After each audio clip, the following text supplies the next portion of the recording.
Angin malam bertiup kencang di tepian Sungai Kapuas, membawa bisikan-bisikan gaib dari hutan lebat Kalimantan. Seorang lelaki tua dengan tubuh penuh tato sakral duduk bersila di atas tikar anyaman rotan. Matanya terpejam, tangannya menggenggam segenggam tanah bercampur bunga tujuh rupa. Dia adalah Jaga Sampit, seorang dukun sakti dari suku Dayak yang telah berpuluh tahun menguasai ilmu supranatural. Di hadapannya, beberapa murid duduk dengan penuh takzim. Salah satu dari mereka, seorang pemuda bernama Langkap, memberanikan diri bertanya, "Guru, apakah benar di selatan ada ratu yang menguasai lautan?"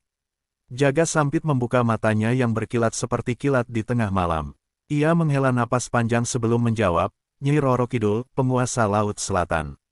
Ia bukan sekadar legenda, ia ada, dan kekuatannya sangat besar." Para murid saling berpandangan, terkesima oleh ucapan gurunya. Langkap kembali bertanya, "Apakah kesaktiannya melebihi para leluhur Dayak, Guru?" Jaga Sampit tersenyum tipis, lalu menatap langit malam yang dipenuhi bintang. "Belum ada yang tahu, tapi aku ingin mengetahuinya." Malam itu, Jaga Sampit mengambil keputusan besar. Ia akan pergi ke Laut Selatan dan menantang Sang Ratu Laut. Bukan untuk membuktikan kehebatan semata, melainkan untuk mengetahui siapa yang benar-benar berkuasa di dunia gaib Nusantara. Perjalanan ke pantai selatan bukan perkara mudah. Jaga Sampit harus melewati hutan lebat, menyeberangi lautan, dan menghadapi gangguan makhluk-makhluk gaib yang mencoba menggagalkan niatnya. Namun, dengan kesaktiannya, ia berhasil sampai di pantai Parangtritis, tempat yang diyakini sebagai gerbang menuju istana Nyai Roro Kidul. Malam itu, langit tampak kelabu, ombak menggulung lebih besar dari biasanya. Jaga Sampit berdiri di tepi pantai, memegang sebatang tongkat sakti yang berukir kepala naga. Ia menancapkannya ke pasir, lalu mengucapkan mantra dalam bahasa Dayak kuno. "Jiwaku tak tertahan oleh lautan, tubuhku tak terkoyak oleh ombak. Jika kau ada, wahai Ratu Selatan, tunjukkan dirimu." Angin tiba-tiba bertiup kencang, pasir berterbangan, dan suara gemuruh menggema dari dalam lautan.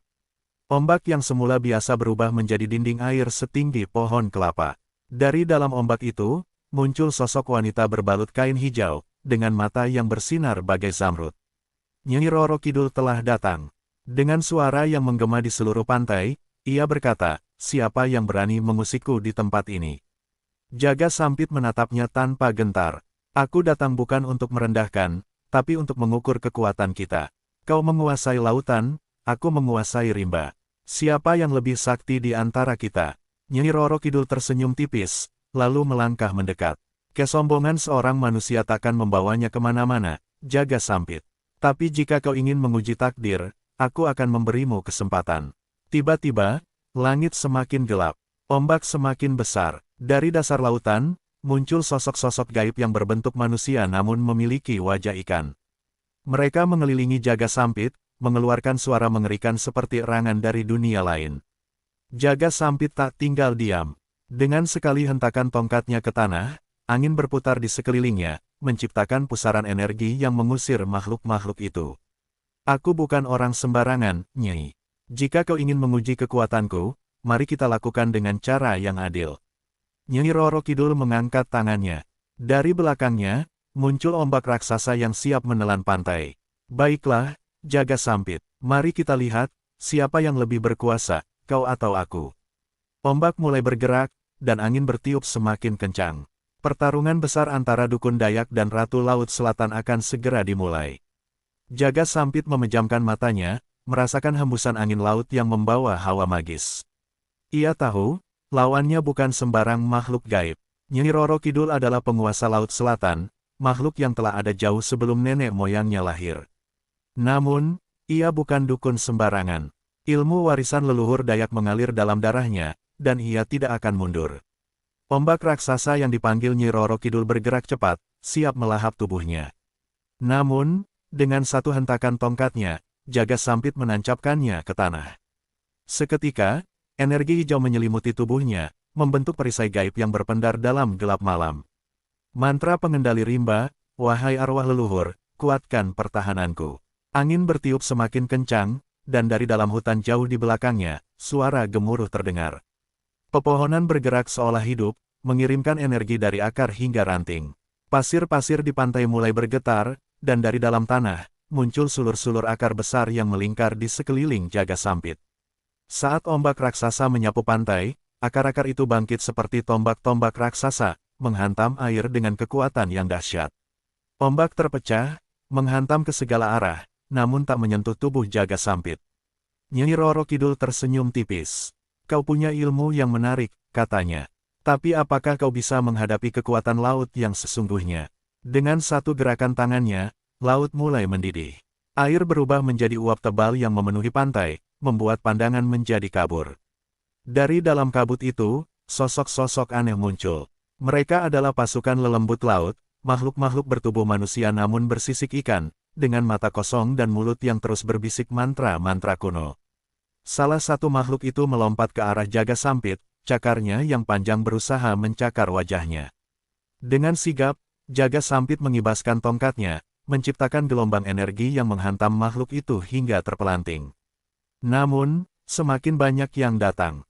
Mereka mengelilinginya, berputar seperti badai bayangan. Jaga sampit menghela napas dalam. Ia menutup matanya, lalu mengucapkan mantra dalam bahasa Dayak kuno. Anak kayu, anak tanah, anak angin. Datanglah dan berikan kekuatanmu kepadaku. Tiba-tiba, dari dalam tanah, muncul roh-roh penjaga hutan. Mereka adalah siluman macan dahan, burung enggang raksasa, dan ular-ular berbisa yang membentuk formasi perlindungan. Macan dahan melompat ke arah pasukan lelembut, mencakar dan mengoyak tubuh mereka, sementara burung enggang mengepakkan sayapnya, menciptakan angin kencang yang menghempaskan makhluk-makhluk itu kembali ke laut. Di tengah pertarungan sengit itu, Nyai Roro Kidul tetap berdiri anggun, memperhatikan dengan tatapan tajam. Ia mengangkat tangannya sekali lagi.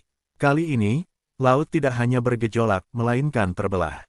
Di dalam celah laut yang terbuka, terlihat pemandangan yang mengerikan. Ribuan arwah tenggelam melayang-layang dalam kegelapan, tangan mereka terulur, seolah meminta pertolongan. Suara ratapan terdengar, bergema di udara. Jaga sampit menatap pemandangan itu dengan rahang mengeras. Ia tahu, ini adalah bagian dari kekuatan Nyai Roro Kidul yang paling menakutkan, kemampuan untuk menarik jiwa manusia ke dalam laut, membuat mereka tersesat selamanya. Kau sudah terlalu jauh, Ratu Laut. Nyai Roro Kidul tersenyum dingin. Belum, Jaga Sampit. Pertarungan kita baru saja dimulai. Dari dalam celah laut yang terbuka, muncul sosok tinggi besar, lebih mengerikan dari yang lain. Itu adalah Jaga Langit, salah satu panglima perang gaib Laut Selatan. Tubuhnya berwarna hitam kebiruan, matanya merah menyala, dan di tangannya ada tombak emas yang berkilauan. Jaga Langit melangkah ke depan, suaranya dalam dan menggema. Dukun dari rimba, kau terlalu berani menantang penguasa lautan. Bersiaplah, karena kau akan menjadi bagian dari laut selamanya. Jaga Sampit merasakan hawa dingin menusuk tulangnya. Ia tahu, ini bukan lagi sekadar adu kekuatan biasa. Ia harus bertarung dengan segenap kemampuannya, atau ia tidak akan pernah kembali ke daratan. Jaga Sampit berdiri tegap, menggenggam tongkatnya lebih erat. Angin laut semakin kencang, menerbangkan butiran pasir hingga menusuk kulit seperti jarum. Ombak menggulung liar di belakang Nyai Roro Kidul, menciptakan pusaran air raksasa yang berputar perlahan. Di dalamnya, sosok-sosok tenggelam meronta-ronta, mengulurkan tangan mereka seolah ingin meraih kehidupan yang telah hilang. Jaga Langit, Panglima Gaib Laut Selatan, melangkah mendekat. Setiap langkahnya meninggalkan jejak air yang berpendar hijau kebiruan. Matanya yang merah menyala menatap Jaga Sampit dengan penuh penghinaan. Dukun dari tanah hutan, kau pikir bisa menantang kekuatan laut. Air akan mengikis batu, menenggelamkan gunung, dan menghapus jejak segala yang ada. Apa kau siap menghadapi kekuatan yang tak terbendung? Jaga Sampit hanya tersenyum tipis. Ia bukan orang sembarangan. Ia telah menghadapi banyak makhluk gaib, dari siluman hutan, jin penunggu gunung, hingga roh penasaran yang gentayangan di rimba belantara Kalimantan. Tapi harus ia akui, apa yang ia hadapi saat ini jauh lebih besar. Nyai Roro Kidul mengangkat tangannya, dan seketika itu juga langit berubah warna. Bulan yang sebelumnya bersinar terang kini tertutup awan hitam, dan suara gemuruh terdengar dari kejauhan. Ombak mulai membentuk wujud yang tak biasa, seperti tangan raksasa yang siap meraih dan menghancurkan apapun di hadapannya. Jaga Sampit menyadari bahwa ia tidak bisa membiarkan serangan itu mengenai dirinya. Dengan cepat, ia mencabut tongkatnya dari pasir dan menghentakkannya ke tanah. Suara gemuruh terdengar dari dalam bumi, dan dari tanah pantai yang lembab, akar-akar besar muncul, melilit tubuhnya seperti perisai. Mantra penjaga bumi, perisai rimba, tumbuhkan pertahanan tak tergoyahkan. Akar-akar itu melingkar dengan cepat, membentuk kubah pelindung yang kokoh. Saat tangan raksasa air itu menghantamnya, suara benturan keras terdengar, disertai dengan percikan air yang menyebar ke segala arah. Jaga langit tidak tinggal diam. Ia mengangkat tombaknya, lalu mengarahkannya ke jaga sampit. Kau tak akan bisa berlindung selamanya. Dari ujung tombaknya, cahaya hijau kebiruan menyala terang, lalu melesat bagai kilat ke arah kubah akar. BRAAK. Benturan dahsyat terjadi. Akar-akar yang melindungi jaga sampit retak dan terpecah. Ia terdorong ke belakang, kakinya terseret di atas pasir basah. Nyi Roro Kidul menyeringai. Ilmumu kuat, tapi masih belum cukup untuk mengalahkan penguasa lautan. Jaga sampit mengatur napas. Ia tahu, pertarungan ini akan semakin berat. Namun ia bukan orang yang mudah menyerah. Dengan cepat, ia merogoh kantong kulit yang tergantung di pinggangnya, mengambil segenggam serbuk putih yang telah disiapkannya. Ini bukan serbuk biasa, ini adalah abu dari kayu besi, salah satu kayu sakral dari Kalimantan yang diyakini bisa menolak segala kekuatan jahat. Dengan satu gerakan cepat, ia melemparkan abu itu ke udara sambil mengucapkan mantra. Wahai leluhur tanah Borneo, lindungi anakmu dari mara bahaya laut. Abu itu berputar di udara, lalu berubah menjadi kabut putih yang menyelimuti tubuh jaga sampit. Seketika itu juga, tubuhnya terasa lebih ringan, pikirannya lebih jernih, dan kekuatannya meningkat. Jaga langit mengayunkan tombaknya sekali lagi, namun kali ini, jaga sampit melompat menghindar dengan kecepatan luar biasa. Ia mengibaskan tongkatnya, menciptakan gelombang energi yang langsung menghantam tubuh jaga langit. DUAARR. Jaga langit terpental beberapa meter ke belakang, jatuh ke dalam air. Nyi Roro Kidul memperhatikan dengan sorot mata tajam. Ia mulai menyadari bahwa lawannya bukan sembarang manusia. Kau memang hebat, jaga sampit, katanya dengan suara yang menggema. Tapi kau masih belum melihat kekuatan Laut Selatan yang sesungguhnya. Tiba-tiba, seluruh pantai bergetar. Dari dalam laut, muncul sesuatu yang sangat besar. Sebuah kepala naga raksasa, matanya menyala hijau kebiruan, sisiknya berkilauan seperti mutiara. Nafasnya saja cukup untuk membuat angin kencang berputar di sekitar pantai. Nyi Roro Kidul mengelus kepala makhluk itu dengan lembut. Inilah penjaga kerajaan Laut Selatan, Naga Laut Kencana. Jaga sampit meneguk ludah. Ia telah melawan banyak makhluk gaib, namun menghadapi naga laut. Ini adalah ujian terbesarnya. Naga itu membuka mulutnya lebar, memperlihatkan deretan gigi tajam yang mampu meremukkan batu karang. Jaga sampit tahu, pertarungan sejati baru akan dimulai. Konflik lanjutan, total 20 menit, ditambah lagi lebih panjang dan menarik. Jaga sampit berdiri tegap, matanya tajam mengamati naga laut kencana yang mengangkat kepalanya tinggi, nyaris menyentuh langit yang kini gelap pekat. Nafasnya berat, udara di sekitarnya terasa semakin padat, seperti ada sesuatu yang menekan tubuhnya dari segala arah. Di belakang Nyi Roro Kidul, ombak semakin tinggi, menggulung dengan liar. Suara gemuruhnya bercampur dengan suara raungan makhluk-makhluk gaib yang mengintai dari balik kabut. Jaga langit, Panglima Gaib Laut Selatan, masih berdiri di samping ratunya. Tubuhnya yang tinggi dan berpendar hijau kebiruan tampak lebih menyeramkan dalam gelap. Jaga sampit, kau benar-benar ingin mati di sini.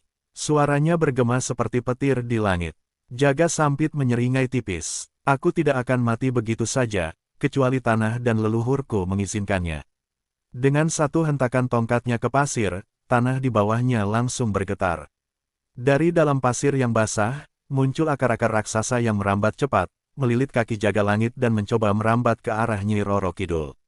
Panglima Laut Selatan itu menggeram dan mengayunkan tombaknya untuk menebas akar-akar tersebut. Namun, sebelum ia bisa menghancurkan semuanya, jaga sampit sudah bergerak. Ia melompat ke udara dengan kecepatan luar biasa. Tangan kirinya mengayun, melepaskan segenggam serbuk abu kayu besi ke arah jaga langit. Serbuk itu tidak seperti debu biasa. Begitu menyentuh tubuh sang panglima gaib, cahaya hijau kebiruan yang menyelimutinya langsung berpendar aneh, lalu melemah. Jaga langit meraung kesakitan. Apa ini? Jaga sampit tersenyum puas. Abu kayu besi, benda sakral dari tanah Borneo. Tidak ada makhluk halus yang bisa menahan kekuatannya. Seketika itu juga, tubuh jaga langit bergetar hebat. Auranya yang begitu kuat perlahan-lahan memudar, seakan ditarik kembali oleh lautan. Tapi sebelum ia benar-benar tumbang, Nyi Roro Kidul mengangkat tangannya. Cukup, seketika, angin berhenti. Gelombang pasang yang sebelumnya menggila tiba-tiba membeku di tempatnya, seperti patung raksasa dari air. Jaga Sampit merasakan hawa dingin menjalari tulangnya. Dia tahu, Nyi Roro Kidul baru saja memanggil kekuatan sejatinya. Sang Ratu Laut Selatan melangkah maju. Setiap langkahnya membuat pasir di bawahnya berubah warna, dari putih menjadi hitam pekat. Aku sudah cukup bersabar, Jaga Sampit, katanya dengan suara lembut yang justru terasa jauh lebih mengancam. Sekarang aku akan tunjukkan apa artinya melawan penguasa Laut Selatan. Tiba-tiba, tubuhnya berpendar cahaya hijau terang. Dari belakangnya, muncul bayangan raksasa, sosoknya menyerupai dirinya sendiri, tetapi dengan mata yang lebih tajam, rambut panjang yang menjuntai hingga ke dasar laut, dan sepasang tangan yang begitu besar hingga bisa menutupi seluruh pantai dengan satu gerakan. Jaga Sampit tertegun. Ia pernah mendengar cerita ini. Ilmu tertinggi Nyi Roro Kidul. Bayangan Laut Selatan. Ilmu ini hanya digunakan saat sang ratu benar-benar menganggap lawannya layak untuk dihabisi. Jaga Sampit menggertakkan giginya. Ia tidak boleh kalah. Dengan cepat, ia mencabut pisau sakti dari pinggangnya, pisau mandau berlapis minyak akar bahar, yang diwariskan turun-temurun oleh para leluhur suku Dayak. Ia menghunus pisau itu ke depan, lalu membacakan mantra yang membuat pisaunya berkilauan merah menyala. Wahai roh nenek moyang, berikan aku kekuatan kalian. Pisau itu mulai bergetar, lalu melepaskan kilatan cahaya merah yang langsung menembus kegelapan malam. Nyi Roro Kidul mengangkat satu tangannya. Kau masih berani melawan? Jaga Sampit tidak menjawab. Ia langsung menyerang. Dengan satu gerakan cepat, ia melompat ke arah bayangan raksasa Nyi Roro Kidul, mengayunkan pisau mandaunya dengan sekuat tenaga. Duaarr. Benturan dahsyat terjadi. Pasir beterbangan ke segala arah. Angin kencang berputar liar, menciptakan badai kecil di tengah pantai. Jaga Sampit terdorong ke belakang, tubuhnya menghantam keras ke tanah. Ia mengerang, merasakan sakit luar biasa di seluruh tubuhnya. Ilmu bayangan Laut Selatan terlalu kuat, tapi ia tidak bisa menyerah. Ia harus mencoba lagi. Dengan sisa tenaga, ia berdiri. Namun sebelum ia bisa melakukan serangan berikutnya, bayangan raksasa itu bergerak. Tangan besarnya langsung menjerat tubuh Jaga Sampit. Ia berusaha melawan, tapi cengkeraman itu terlalu kuat. Bayangan itu mulai menariknya ke arah laut. Jaga Sampit meronta, mencoba melepaskan diri. Namun, Nyi Roro Kidul hanya tersenyum tipis. Kau sudah kalah. Air mulai merambat ke tubuh Jaga Sampit, seperti akar-akar gaib yang hendak menyeretnya ke dalam samudera.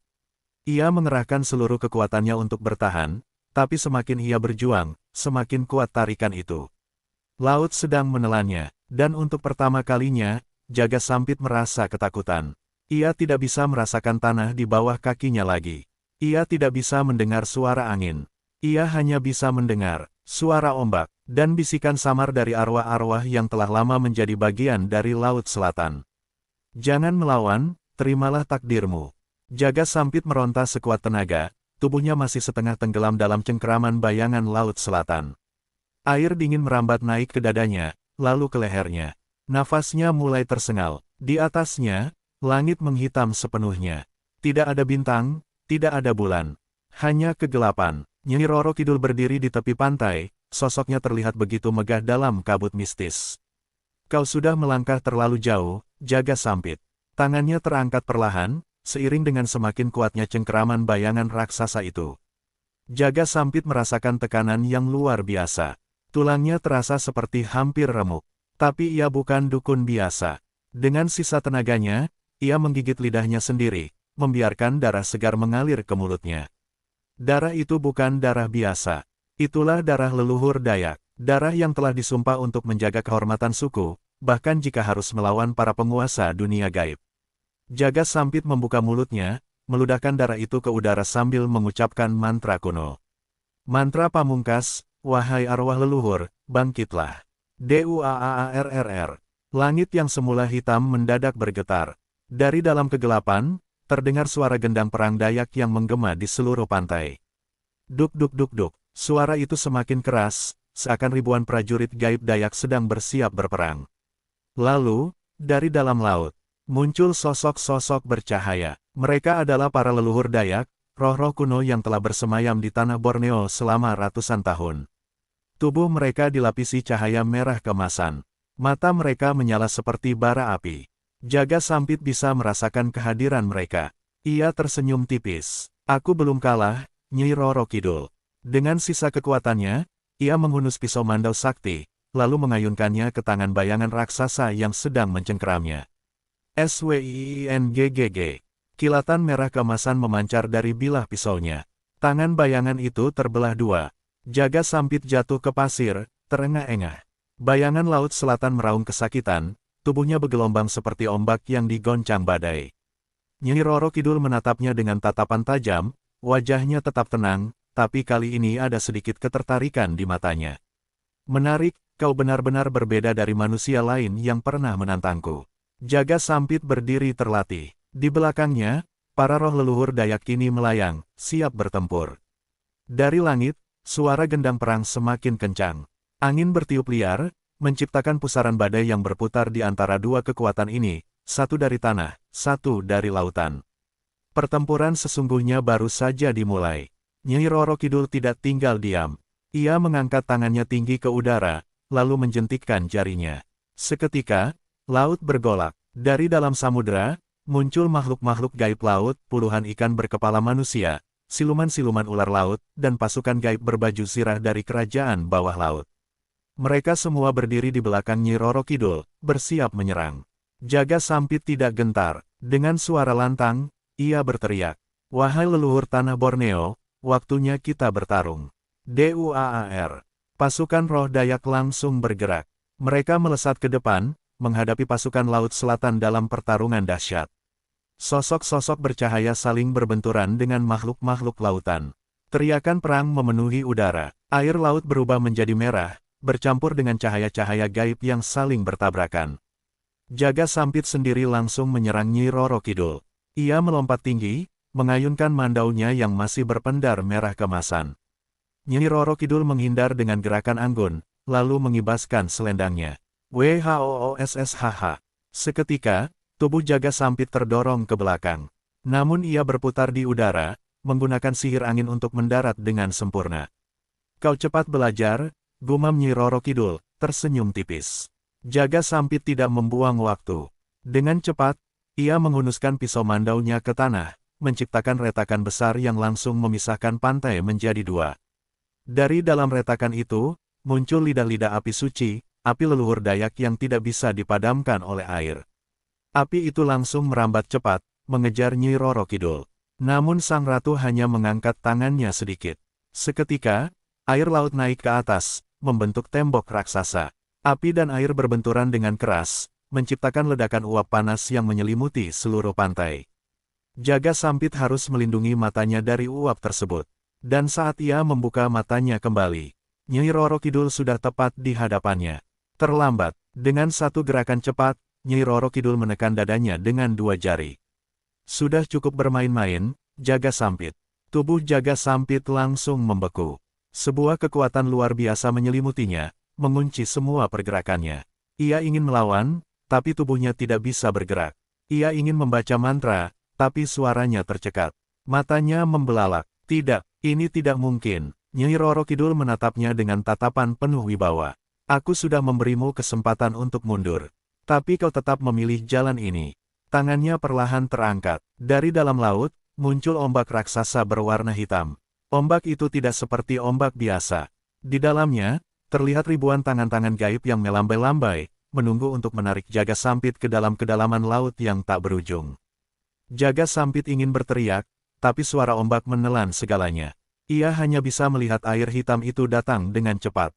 Lalu semuanya menjadi gelap. Esok paginya, pantai Parangtritis kembali tenang seperti biasa. Tidak ada jejak pertempuran. Tidak ada tanda-tanda kehadiran Nyi Roro Kidul atau Jaga Sampit.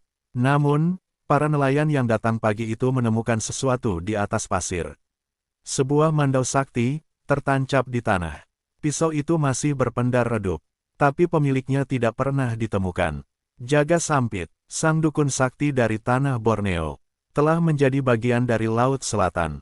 Dan ia tidak akan pernah pulang. Pagi itu, pantai Parangtritis terasa begitu sunyi. Laut masih berdebur pelan, seolah menyimpan rahasia besar yang hanya diketahui oleh mereka yang hidup di dalamnya. Di tepi pantai, seorang nelayan tua berjalan perlahan, matanya menatap sebuah mandau sakti yang tertancap di pasir. Bilahnya masih berkilauan, meski samar. Ia berjongkok, mengamati pisau itu dengan penuh rasa ingin tahu. Lalu, dengan suara lirih, ia berbisik.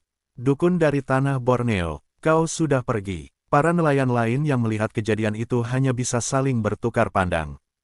Tidak ada yang tahu pasti apa yang terjadi semalam. Namun mereka semua merasakan aura aneh yang masih tersisa di udara, seperti jejak pertempuran antara dua kekuatan yang tak bisa dijelaskan dengan kata-kata. Seorang pemuda nelayan memberanikan diri bertanya, "Apa itu mandau, Pak?" Nelayan tua itu menghela napas panjang. Itu adalah senjata sakti milik dukun Dayak. Dan jika senjata itu tertinggal di sini, pemiliknya. Ia tidak melanjutkan kalimatnya, namun semua orang bisa menebak jawabannya. Pemilik senjata itu sudah tiada. Atau lebih tepatnya, ia sudah menjadi bagian dari Laut Selatan. Di dalam laut, jauh di kedalaman yang tak terjangkau manusia, arus air bergerak perlahan, melewati bebatuan raksasa yang berlumut. Di antara kegelapan dasar samudera, samar-samar terlihat sesosok bayangan duduk bersila. Matanya tertutup, tubuhnya dikelilingi oleh cahaya hijau kebiruan yang berpendar lembut. Wajahnya tenang, tapi di balik ketenangan itu, ada sesuatu yang masih bergejolak. Itu adalah Jaga Sampit, sang dukun Dayak yang dulu begitu kuat dan tak terkalahkan di darat, kini telah menjadi bagian dari kerajaan gaib Laut Selatan. Ia tidak mati, namun ia juga tidak lagi hidup sebagai manusia. Ia hanya bisa duduk diam dalam keheningan laut, mendengar suara ombak yang tak pernah berhenti berbisik di sekelilingnya. Dan di hadapannya, sosok bermahkota hijau berdiri anggun. Nyi Roro Kidul, sang Ratu Laut Selatan menatapnya dengan sorot mata penuh arti. Kau adalah manusia yang luar biasa, Jaga Sampit. Tapi setiap kekuatan ada batasnya. Kau kalah di tempat yang bukan duniamu. Jaga Sampit membuka matanya perlahan. Matanya yang dulu bersinar penuh kehidupan, kini terlihat berbeda, ada semburat hijau di dalamnya, seperti lautan yang tak berujung. Aku masih bisa kembali, bukan? Suaranya lirih, nyaris seperti bisikan. Nyi Roro Kidul tersenyum tipis. Tidak, kau sudah menjadi bagian dari lautan ini. Sekarang, kau milikku. Kata-kata itu membuat dada Jaga Sampit terasa berat. Namun jauh di dalam hatinya, ia tahu bahwa Nyi Roro Kidul tidak berbohong. Ia sudah melawan dengan segala kekuatannya. Ia sudah mengerahkan seluruh ilmu yang ia miliki. Tapi tetap saja, ia kalah. Dan seperti yang selalu terjadi bagi mereka yang menantang lautan, mereka tidak akan pernah kembali. Di pantai Parangtritis, angin berhembus perlahan. Mandau sakti yang tertancap di pasir mulai kehilangan cahayanya, seolah-olah energinya sedang menghilang sedikit demi sedikit. Seorang kakek tua yang dikenal sebagai penjaga pantai gaib berjalan mendekat. Ia menatap mandau itu dengan mata yang sudah melihat banyak kejadian gaib sepanjang hidupnya.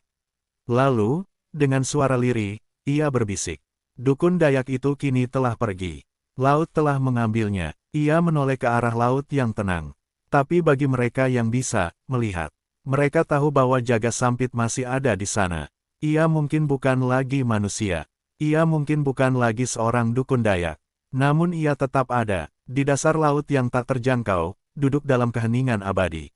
Menjadi bagian dari legenda. Legenda tentang seorang manusia yang menantang lautan, dan akhirnya menjadi miliknya. TAMAT